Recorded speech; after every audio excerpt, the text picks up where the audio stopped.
Kieno, Kiambote Kieno, bonjour, bonjour.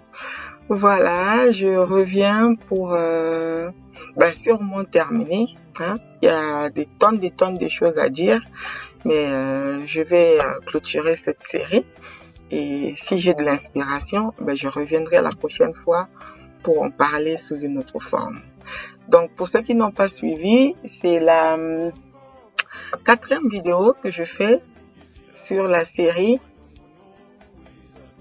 sur le thème de base. Si tu veux cacher quelque chose à un Africain, mets-le dans un livre. Et je m'appesantis sur le livre de chevet des Africains. En tout cas, le livre qui est censé être le livre du chevet des Africains, la Bible, pour ressortir quelques vérités que nous pouvons ramener à notre réalité africaine. Aujourd'hui, je vais parler de l'importance de la terre de tes ancêtres.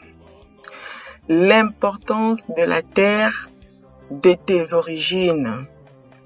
L'importance de la terre où tu es né. L'importance de la terre où le bon Dieu, dans toute son intelligence, sa préscience, a jugé bon de faire naître les siens, les gens de ton clan, les gens de ta race. Retournons dans la Bible. Vous allez vous rendre compte que dans l'Ancien Testament, les enfants d'Israël, tout tourne autour de la terre promise. Et même jusqu'au jour d'aujourd'hui, la guerre qu'il y a entre les Arabes et l'Israël, c'est pas fini. Tout tourne autour de la terre promise.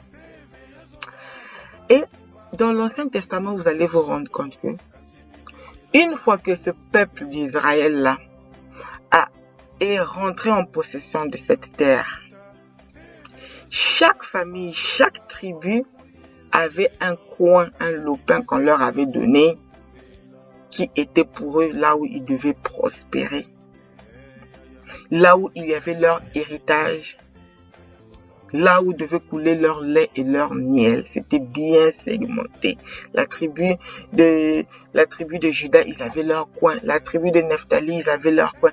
Les seuls qui n'avaient pas de tribu, qui n'avaient pas de place, c'était les Lévites, parce que c'était une caste des prêtres. Ils avaient le droit d'aller partout. Et chaque fois que ce peuple-là commettait des choses, chaque fois que ce peuple-là transgressait les règles de leur Dieu, ils étaient punis en partant en déportation. Ils sont partis en déportation en Égypte, d'après ce qu'ils ont écrit dans la Bible. Ils sont partis en déportation en Babylone. Ils sont partis en déportation chez les Mèdes et chez les Perses. Et ainsi de suite. Vous allez vous rendre compte que chaque fois que ce peuple-là partait en déportation, ils étaient partis pour une punition. Il y avait une caste des prêtres, des hommes spirituels qui portaient en fait la vision de tout le peuple, qui savaient que on est parti en mission, on est parti en déportation, en esclavage parce qu'on a péché. Mais ils vont se mettre à prier, à chercher, à essayer de voir les époques. Non, 70 ans. La prophétie avait donné que non, on va partir 70 ans à Babylone. Après 70 ans, on va revenir. Voilà 70 ans qui arrivent. Pourquoi on ne repart pas? Il y a un homme qui va se lever, Daniel, qui va se mettre à jeûner, à prier pour chercher à savoir, à repartir. La route pour repartir chez eux à Jérusalem. Ils sont partis en Égypte. Il y a un qui s'est levé, Moïse, pour les sortir de là. Ils sont partis chez les Mèdes et chez les Perses. Il y a un autre aussi qui était à côté du roi, j'ai oublié son nom, je ne sais pas si c'est Néhémie ou c'est qui. qui va se lever aussi pour dire, pour faire tous les pieds et les mains pour qu'ils repartent chez eux pour aller reconstruire. En l'an 70 de notre ère, Jérusalem a été détruite par les Romains.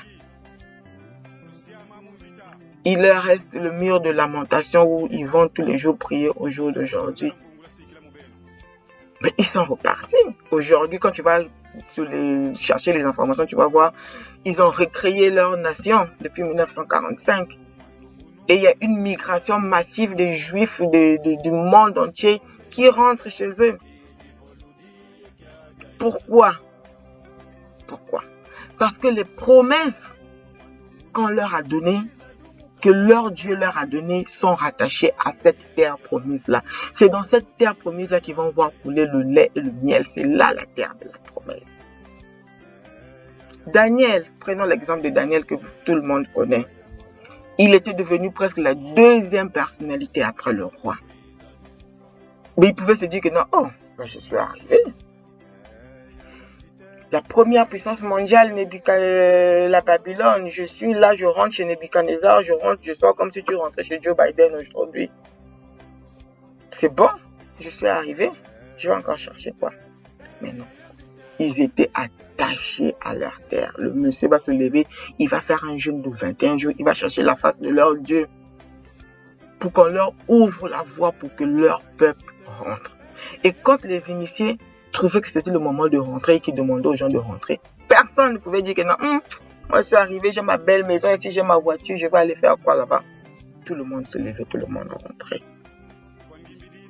Toi, quand tu finis de lire ces histoires-là, malgré que les Juifs dans l'Égypte, là, on leur disait, ils regrettaient, ouais, les oignons qu'on mangeait, l'ail, les bonnes choses qu'on mangeait en Égypte. Ils étaient partis. Quand tu finis de lire ça, la leçon c'est de dire quoi? Que la terre est sacrée. La terre où le bon Dieu a déposé, a installé ton ancêtre promis. Ton bonheur, ta richesse est attachée à cette terre-là. Je m'adresse aux Africains. Notre terre à nous, c'est notre mère Mama Africa. J'ai déjà fait une vidéo là-dessus. Notre destin est lié à cette terre-là. Notre destin est lié à Mama Africa. Il faudrait que quel que soit l'endroit où tu pars, quel que soit le niveau, le standing de vie que tu vas trouver là-bas, n'oublie jamais là où tu étais.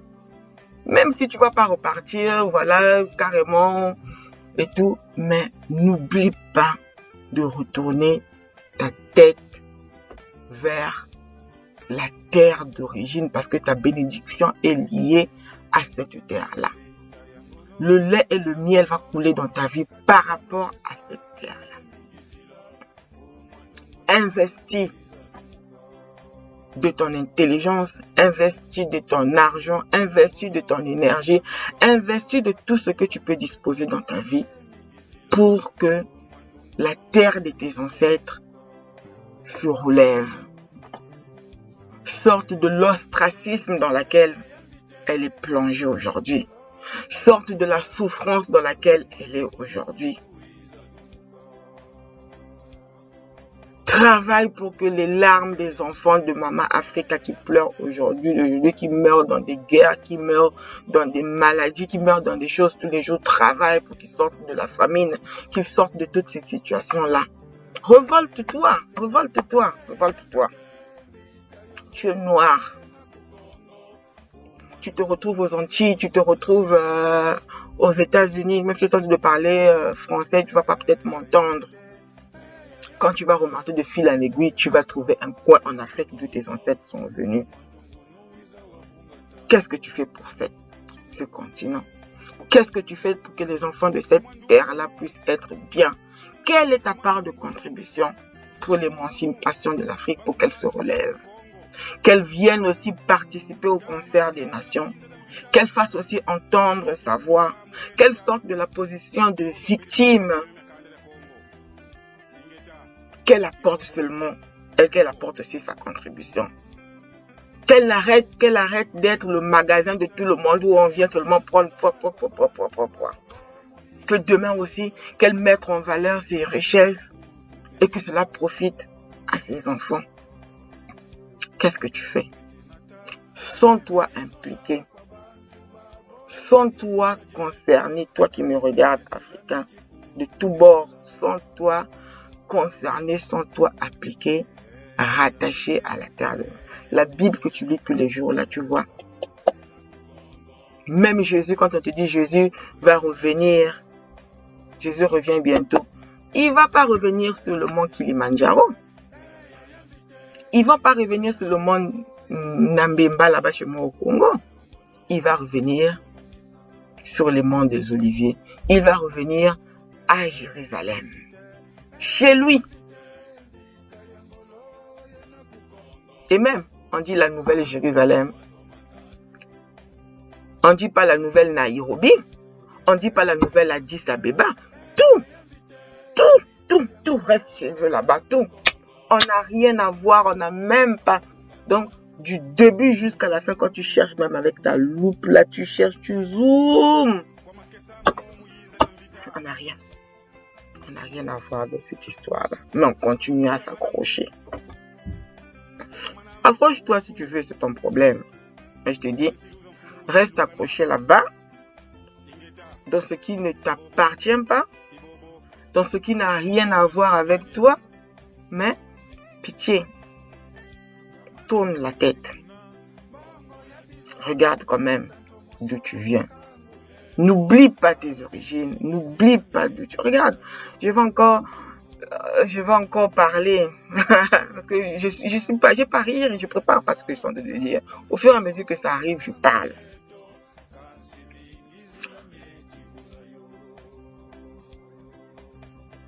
Joseph, il est devenu la deuxième personnalité en Égypte auprès de Pharaon. Il donne la promesse à ses frères que quand je vais mourir, lui aussi en tant qu'initié, il est allé consulter, il a vu que non, ils vont passer 430 ans en Égypte pour purger leur peine, après ils vont partir. Il a fait promettre aux siens que le jour où vous allez partir, même mes ossements là, ne laissez pas en Égypte. Ne laissez pas en Égypte mes os. Et il a fait jurer aux siens. Et le jour où ils sont partis, ils ont pris les os du père Joseph, ils ont emballé, ils ont mis dans leurs affaires, ils ont traversé la mer Rouge, soi-disant, ils sont partis avec ça. Ah! Tu finis de lire ça, toi, Africain, tu réfléchis pas, tu te poses la question, mais attends, ce n'est que les os. Il était devenu un prince là-bas et tout, on l'a vu, on lui avait peut-être même construit, comment on appelle les histoires là, une pyramide, voilà, parce que c'était un grand chef, on a bien fait son truc. Vous pouvez rester là-bas, ça sert à rien, mais non. Les Juifs là vous font comprendre que non. Leur terre sacrée, c'était la terre promise là-bas chez eux, là où leur Dieu leur avait fait la promesse. Donc pour un Juif, même mourir à l'étranger, tes os se retrouvent à l'étranger, c'est un blasphème, c'est inadmissible. Même tes os. Et combien de fois de temps vivant? Tu finis de lire un verset comme ça, toi, Africain. Tu as réfléchi. Tu as compris à la valeur de la chose. Toi qui es sorti du continent, tu es parti, tu as essuyé, comme on dit, secoué la poussière de vos pieds. Tu as dit que plus jamais tu as tourné le dos, une fois pour toutes. C'est bien. Tu as l'impression que c'est bien. Mais, regarde, la famille que tu as choisi d'aller t'accrocher là-bas, même s'il n'y a rien de toi là-bas, regarde comment ils font. Ils sont attachés à leur tradition jusqu'au bout. C'est toi le perdant. C'est toi le perdant. L'Africain chrétien qui te détourne sciemment de ta culture, de ta tradition, de ta terre d'origine, de ton continent d'origine, qui refuse tout ce qui a trait à ta personnalité, à ta véritable identité. C'est toi qui es trompé. C'est toi qui es roulé dans la farine, dans l'histoire. C'est toi, comme on dit en français, le dindon de la force. Revolte-toi. Revolte-toi, ne sois plus le dindon de la force. Sois acteur. Sors du rang de spectateur. Sois acteur, comme je l'ai dit dans une précédente vidéo. Je vais clore cette série. 2021 est encore au début. Je pense qu'on est en février, là, il y a encore le temps. Prends la résolution aujourd'hui d'aller lire. Et ne va pas lire n'importe quoi. Choisis des livres qui vont t'éclairer par rapport à ton identité, par rapport à ton histoire, par rapport à ton passé que tu ne connais pas. Si tu as la flemme de lire, il y a des applications où tu peux acheter des livres audio, mettre dans ta voiture pendant que tu conduis, mettre dans les écouteurs pendant que tu es en route. Va écouter des vidéos où les gens sur YouTube parlent, expliquent. C'est versé, l'information là est versée. L'information est versée, sauf qu'on ne va pas chercher la bonne information. On a agglutiné sur des futilités. On a agglutiné sur tout ce qui est terre à terre, sur tout ce qui est basique, sur tout ce qui nous fait tourner en rond sur place. Prends la résolution de ne plus être un Africain à qui on cache des secrets, à qui on cache des choses. Deviens un rat de bibliothèque, comme disent certains. Va chercher la véritable information. Va chercher, va toquer, va demander à gauche, à droite, c'est les vieux qui sont encore vivants autour de toi dans ta famille. Avant qu'ils ne cassent la pipe, va demander. Va te renseigner de gauche à droite, collectionne des informations et essaye de te faire quelque chose. Et une fois que tu l'as, transmets à tes enfants pendant qu'il a encore temps. Car c'est le but. Tout le travail que nous faisons maintenant, c'est pour nos enfants, c'est pour les générations futures, pour qu'ils puissent plus vivre ce que nous avons vécu au jour d'aujourd'hui. Trop parlé, nuit. Je finis encore en disant, ce qui est bien de tout ce que j'ai dit, avale. Ce qui n'est pas bon, rejette. Fais-toi ta propre opinion. Va chercher la véritable information. Et lis surtout la Bible si tu veux continuer à en faire ton livre de chemin. Lis-la avec intelligence. Et c'est à ce moment-là que tu verras que ta vie va réellement changer. Tu vas plus voir les choses de la même manière. Les écailles vont réellement tomber de tes yeux. Et là, les transformations effectives vont se faire. Et là, tu vas réellement te lever comme un digne fils d'Afrique, comme une digne fille d'Afrique et te lever pour le combat. Matondo, abonne-toi si tu aimes le contenu de mes vidéos, car le jour où je serai inspiré, oui, c'est de l'inspiration, je reviendrai pour aborder d'autres choses. Merci, au revoir.